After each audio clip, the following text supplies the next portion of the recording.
this is Loverboy Dennis of the Midnight Express. You need to get on the inyourheadonline.com.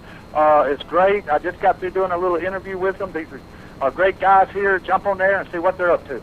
On the phone with us, we've got one half of the Rock and Roll Express. He's going to be at the NWA Legends Fan Fest. It's probably one of the all-time greatest sellers in the business. We've got Ricky Morton. Hey, guy, man, it's a pleasure to be on your show tonight. All right. Not much, man. How are you doing? Well, I'm doing pretty good, especially right now. I'm down here at the beach soaking in some sun and running a little training camp down here. Keep trying to get myself in shape. All right. How's that? Yeah. Well, let's say August 19th, the 20th, and the 21st at Charlotte, North Carolina. You can see Ricky and a lot of other legends at the NWA Legends Fan Fest. And for more information, visit www.nwalegends.com. And is this going to be your first time there, or have you been there before? Oh, no. I've done one for Greg Price before in Charlotte, and I've done another one for him in Fayetteville, North Carolina. But what I want the fans to understand, not only is this going to be, for the fans thing, that's on the 20th. That's when Robert and I will be there.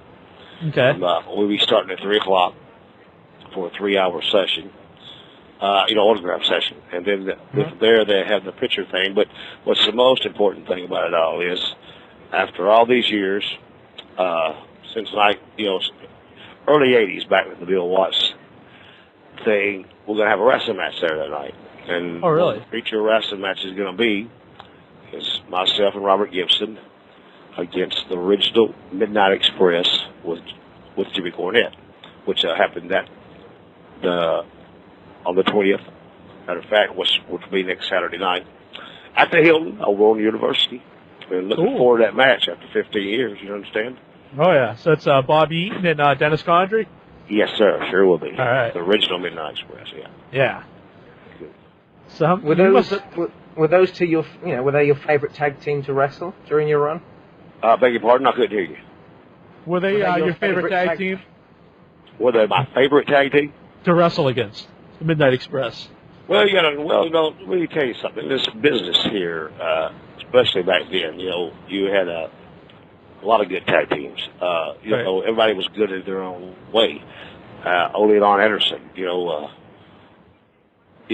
were great in their gimmick. You know what I'm saying? Right. Against the Rock and Roll Express. Then you had the Russians. Then you had the Road Warriors. Everybody was different. The only thing with the Midnight Express, you have to understand, after all these years went by, it was the one that I guess that really clicked the best, because it was Express against Express. Right. The working hatred with Jimmy Cornette towards the Rock and Roll Express. Mm-hmm. All the arenas that we sold out during those days. And it's just a blast of the past. It's something that I'm really looking forward to. I'm hoping the fans are excited as I am, because, it's been a long time, and just to see if we still have that charisma, just still see if Jimmy Cornette can still get that heat, and make that good sell job and give that hot tag to Robert Gibson. That's what I'm looking forward to seeing. Oh, yeah. Okay. Well, one of our fans is driving all the way from Missouri to see you at the Fan Fest. Oh, well, last year, you got friends driving all the way from Missouri, but we had people from Germany, Japan, Australia. They come in from everywhere. England. Have you guys ever attended one of these? No, I haven't. I've been thinking about going to one, though. Oh, yes, it's great. I mean, you just don't have wrestling fans from around Charlotte, North Carolina. They come from all over the United States, these are other countries. Oh, yeah. But I like this opportunity, because this is what really, really kicked off, especially off of TBS and off Crockett Promotion, about, because we did this in the Louisiana territory, Mid-South of Bill Watts. Mm-hmm. But this is where the whole United States and the rest of the other countries seen this. And it all happened out of Charlotte, so I'm glad that we're going to have this match in Charlotte, North Carolina. It means a lot to me. I know it means a lot to the fans. Yeah, I think that's probably the biggest tag team rivalry of the 80s, was definitely Midnight Express and the Rock. Well, to me, they can say, because, nowadays, I have a lot of people ask me, there's no tag teams anymore. Right. There's really not. But, as the rivalries went on, As to me, and I guess I'm prejudiced or just anything else, I think the Rock and Roll Express and the Midnight Express was the best feud ever in tag team wrestling and professional wrestling because it just clicked. You know what I'm saying? Express against Express. Jimmy Cornette, and his great interviews. Oh yeah.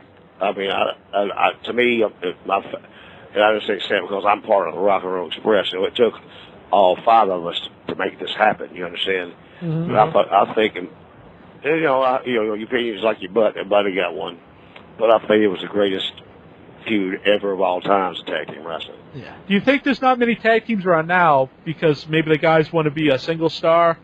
They don't want to share the spotlight? Why is it? Well, let's say it like this right here.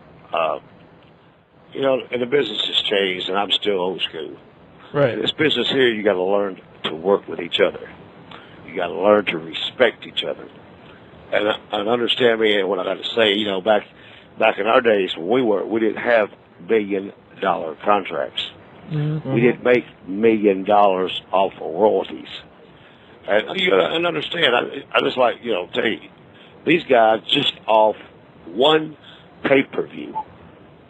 And if you think I'm bullcrapping you, I'm not. Just off one pay-per-view, they made more than I made in 5 years combined. Do you realize that? No. You don't even I'm serious. You see, back then, the promoters made all the money. Right. Everybody thought that we were blah. See, plus we had to pay for our own expenses. So nowadays, you look and see, what's wrestling on TV? Everybody competes. Everybody wants that top spot. Everybody wants to be highlighted, don't you? And then, see, that's the reason wrestling's got away. You watch WWS, which I don't watch. I don't even watch wrestling anymore because, to me, I don't know who's the baby face. I don't know who's the heel. But nobody sells. Right. Every interview is about how bad he's going to kill somebody. It's no more of the babyface interviews of how hard you're going to try. I'm going to try to do my best, or trying to be the underdog, or the David and Goliath gimmick. It's everybody out for themselves because they want to make all that money. They want all that spotlight and glory off of WWE before they can become a movie star. You understand what I'm saying? Right. And they don't care about who they wrestle. They don't care if they break your neck or if they break your arm, because you know what? They're still going to get that big check next week because Vince McMahon's going to give it to them. Right. All right? There's less jobs out there with only WWE being, the main wrestling on TV. So there's going to be more competition to, to be the main star. Well, are you saying to me there needs to be more competition out for wrestling? Oh yeah. I think that's why. I understand it. I understand that it needs to be too, but TV time is so expensive now. Mm-hmm. Especially look at TNA. They're $22 million in the hole. Right. But see, that's their own fault because they pushed the wrong people. And another thing is their own fault is because nowadays, you guys that are booked. Look at the bookers you have. How many of them ever worked on top before to try to put, excuse my language, butts in? Sorry, you can say anything you want. Okay, I understand this right then. To put asses in the seats. Right. Look at who's in charge of WWE right now. How many of them has ever been in the place where they do how to bring the asses back to put in those seats? None of them. I think only like Michael Hayes is. Well, see, when Michael does something, there's somebody that's which I ain't gonna mention names. There's somebody right there that's in the corporate spotlight that knows how to say the right things. Right. Knows how to kiss Vince's ass. And fired people that he has no business firing. That knows that knows about as much of this business as I do flying the damn space shuttle. Okay? Yeah. But understand me, but he has that corporate talk. He has that way of getting in the office. He has that way of backstabbing you. That's not what this business is about. And then when you go in TNA, when you have somebody that owns the territory, right, that spotlights itself, that'll kill you worse than anything in the world. Yeah. So, but see, you have to go with different things. I just wish I had the opportunity. And that's the reason I love and enjoy wrestling on the independent circuit. Now, you can read right here, a lot of people say the independent circuit. To me, it's the Outlaws. And I'm proud. I'm proud to be the king of outlaws. You know what I'm saying? Right. Because, I go to these little towns, and they understand me, and it is something to accomplish that none of these other guys even know what I'm talking about. When you go in to wrestle for a guy that draws, his biggest house he ever had is 75 people, right? Mm-hmm. Then I come in and it does 150 people, and then I shoot an angle with somebody, and we come back and we got 500 people, and then when you come back the next month, you got 1,000 people. You see, you accomplish a lot because it's all by the word of mouth. Mm-hmm. You understand what I'm saying? We're giving the people something to see, especially here with the North Carolina Championship Wrestling that we're doing here.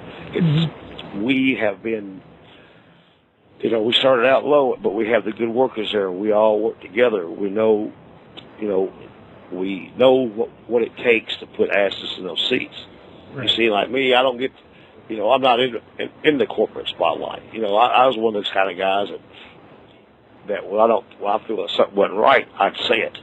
I'm not the one to kiss your ass to tell you, boy, that sounds great. Right. So that's the difference between Ricky Morton and the rest of them, and I guess that's the reason that I don't work for Vince McMahon. I don't know. But another thing would be I would be a threat.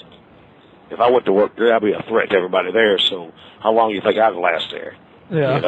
They bring up the rumors of dope addict. They bring up the rumors of this and that, and it's all because they want to save their ass.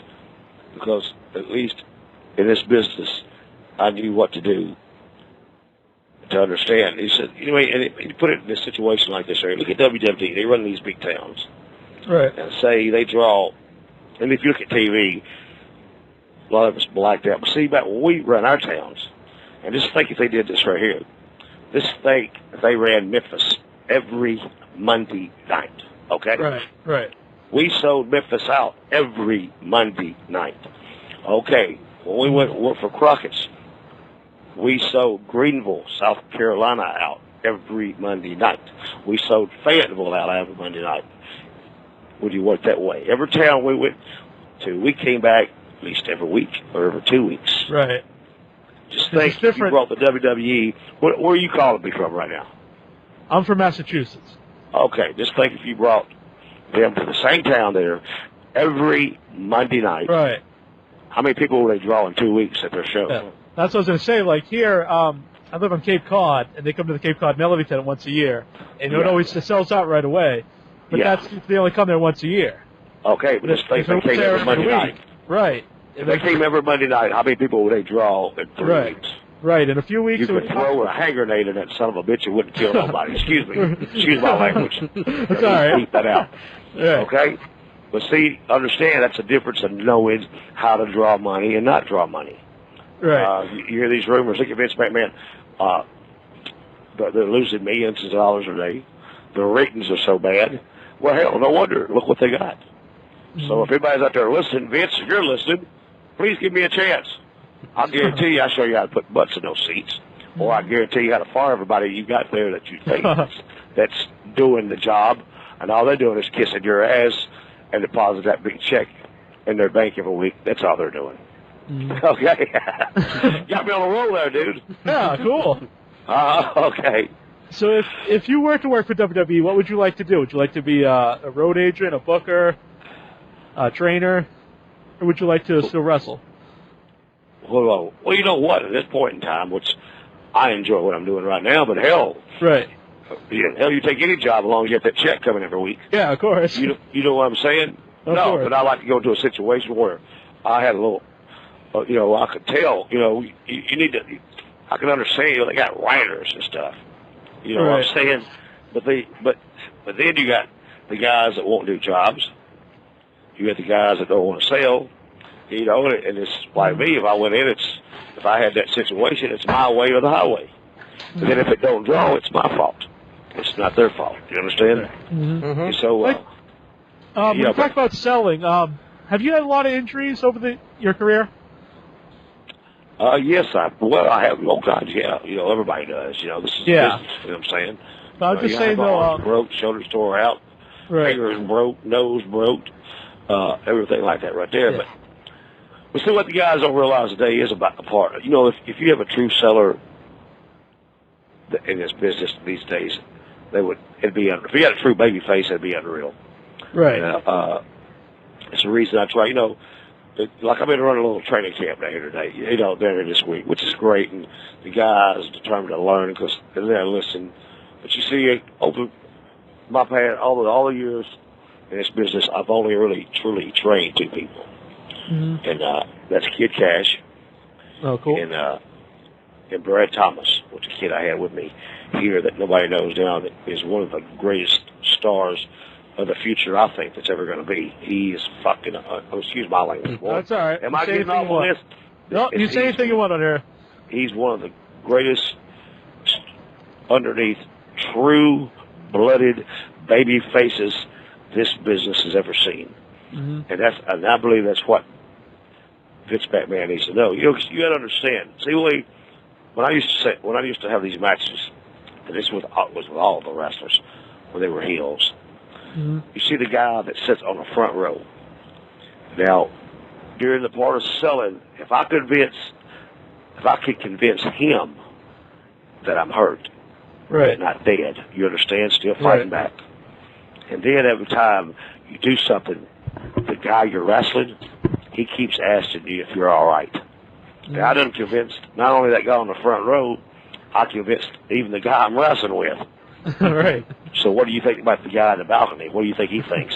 Exactly. He thinks I'm halfway dead, don't he? Right. You see, that was my job. But see, you always notice I sewed, but I didn't die in the middle of the ring. I didn't sell like a fish that was flopping out of the water, flopping all over the ring. It's what kills me these days. They shoot a guy off and give him a forearm, and he'll do a backward flip or a frontward flip. Right. They have no clue of what they're doing. Right. They come back and ask me. They come back and ask me, how did my moonsault look? Well, who gives a shit how your moonsault look? What'd you even do it for? That's what I want to know. You talk about Hurricane Corona. Hell, give me a Hurricane Corona and make sure a lime stuck in that son of a bitch. You know what I'm saying? Right. I don't give. What you need to learn how to do is worry about how your moonsault looks. Learn how to grab a headlock and know which direction your feet need to go. That's what I'm saying. Right. Everybody to me. Go ahead. I was just saying, when you say about selling, if they did like one big moonsault, and if the guy would sell it well, they wouldn't have to do 15 moonsaults in a row. Well, see, let's understand.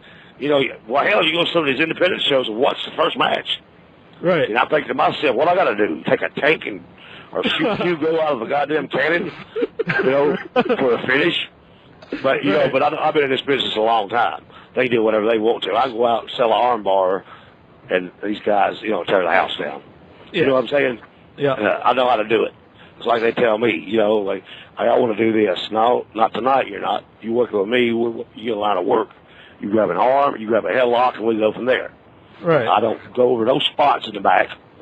I listen to the people. I can tell when I walk out that door what they want. It's like when we wrestled the Midnight Express in Charlotte. We would not go over no spot out there in the match. You know what I'm saying? Right. We wouldn't go out there because we know how to work.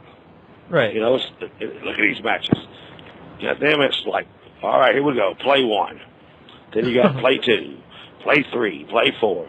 And then these guys jump off the buildings and come off, hit you in the heads with barbed wire around 2x4s, throw you over the top rope concrete, and then the son of a bitch will win with a small package. Now you tell me. You tell me. I mean, goddamn. Smarten up, guys. Smarten up, people. Right. As soon as you learn about doing that, learn how to work. Right. And then you might make you some money in this business. They also have a longer career. They're not taking all the big bumps outside in the car. Well, I'm 50 years old. Right. I'm 50 years old. Now, I'm just going to tell you the truth. I'm 50 years old. I smoke 2 packs of cigarettes a day, and I can still wrestle Ric Flair and IR Broadway right now. You know what I'm saying? Right. How many wrestlers you think in this business that they can wrestle Flair to an IR Broadway? None of them. Right. No. Right. I'd pay to see that. Only one I think maybe could be Jerry Lawler. See, that's what kills me. You got Jerry Lawler commentating for WWE. Hell, he's the best worker they got in the whole business. Yeah, he can still work. He still wrestles in Memphis once in a while. Shit, he's great. He's better than all of them there. Even though he's in his 50s. You know what I'm saying? Yeah. Shit. I mean, he's better than all of them. And It's like Ric Flair to me. I don't care what people say about him. To me, Ric Flair was a true world heavyweight champion. He was, look at, and I ain't taking away from nothing with Hogan or anybody else. Right. But, but when you pay to go watch the world, like people used to come and watch me and Ric Flair wrestle, we gave him the money's worth. We gave him an hour match. We didn't let Hogan go out there and stick his hand to his ear. In 3 minutes, the match was over. You know what I'm saying? Right. Flair was the true heavyweight world champion. And that's what I think, all these guys, they ask me all the time when I think about Flair. I said, Flair walks that door right now, everybody in here ought to drop down on their knees and kiss him square right in the ass. Because he's the one that made this business the way y'all making these $1 million a year. Yeah. And that's just like I said, your opinion's like your ass. Everybody's got one. That's the way I feel. The respect and everything else. All right, now where we're going. You wish you had more singles matches with Flair? Beg your pardon? I said, do you wish you had more singles matches with Flair? So have you read Flair's book? No, I haven't. I do have it, though. Well, you ought to read it. Yeah. I went 17. Well, there's so many that come up. 17 straight. I went 17, listen to me. 17 straight hour Broadways with Ric Flair. Back then, we had no days off. Right. Now, that's Monday, Tuesday, Wednesday, Thursday, Friday. That's 2 times on Saturday, and that's 2 times on Sunday. You understand what I'm saying? Right, double shot, yeah. Okay. 17 straight hour Broadways with it. I had my share with Flair. You know what I'm saying? Right. Then I worked with him, in the Four Horsemen. It's either Flair, Tully, or Flair, or Flair, or Lex Luger. Hell, a bunch of them. Flair, Barry Windham. Because they went through the Four Horsemen like they went through fucking, castor oil goes through you. So, but we did good. You know what I'm saying? Right. I enjoyed it. Enjoyed my career. I still love the business. You only got this business what you put into it, but you got to understand this right here, and which a lot of these guys will find out later on in life, because you got to be careful whose toes you step on your way up. Right. Yeah, because it's connected to their ass. You got to kiss on your way back down. Okay. Yeah. But guys, listen to me, and I ain't trying to be mean or rude or anything right here. I'm here at the beach, and I don't get to spend much time with my wife, and I can see her outside here, raised in hell. Okay. All right. We got. Then what are you doing on the phone? What am I doing? Y'all call me. No, guys, listen. I enjoy. If you ever get a chance, if you want to call me back and we talk some more. Sure. I love being on the show. I love this business. Everybody out there is listening. It's over the past. If you like Ricky Morton, thank you. If you don't, there's nothing I can do about it. But one thing that you ever say about Ricky Morton is that I love this business, and I love the way it used to be. I'm still the old school wrestler. I still kayfabe. I still believe in listening to the people, and I still believe in the simple finishes and a simple match because the people understand it better. And when you guys understand that, the ones that are listening, that's who I'm talking to. If you learn how to do that right there, you become something in this business. And because there's nothing I can do to ever make you like me. And if you don't, you can kiss my ass. No, I'm just kidding. That's a joke with that part. But it's good. But I appreciate you guys calling me, and thank you so much for having me on your show. All right, well, thanks a lot. We'll have you back on sometime. We'll ask some more questions from the fans and everything. Beg your pardon? We'll have you on again sometime, and we'll ask some questions we had sent in from the fans. Okay. Sometime in the future. I love to, guys. Thank you very much, man. Thank you for your opportunity to let me be on your show. All right, good luck with the training school. And everybody can catch them at the NWALegends.com. Thank you very much. Nikita Koloff here. Hey, you're listening to InYourHeadOnline.com. Did you understand my English? InYourHeadOnline.com. You gotta tune in every time we're on, or I'll come looking for you and hit you with a Russian sickle.